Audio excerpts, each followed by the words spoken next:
Hello mga ma'ams, another day, another night of our daily skincare routine. So, mao ni siya nga itong buhaton every night, mga night routine na to, nga dapat jud siya na to hinumduman. So, as a girl, so kinahanglan man jud no nga mag-skincare ta, kay kabaw man jud ta nga, dali ra kay ta matubo ang mga pimples, basta bilar-bilar ta. So, sa kuha, nga kuwan toner ginagamit is 24 hours by Ma'am Rosemar. So, ganahan kay ko nini nga product, kay start na ko paggamit na nini nga product, wala na ko kuan, wala na ko experience og dagko nga mga pimples, nga matubo sa akong nawong.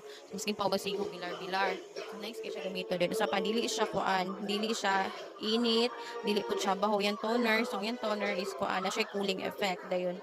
Kumot siya ang yan toner. Kumot siya kanang kuan, mura siya o menthol o kanang kuan humot. Then after nato ani magamit ani nga toner, so isunod po dayon nato ang paggamit og mga night cream. So, sa kuha ka, wala akong gagamit og night cream. Siyempre, tipid-tipid taga may Mars, kaya wala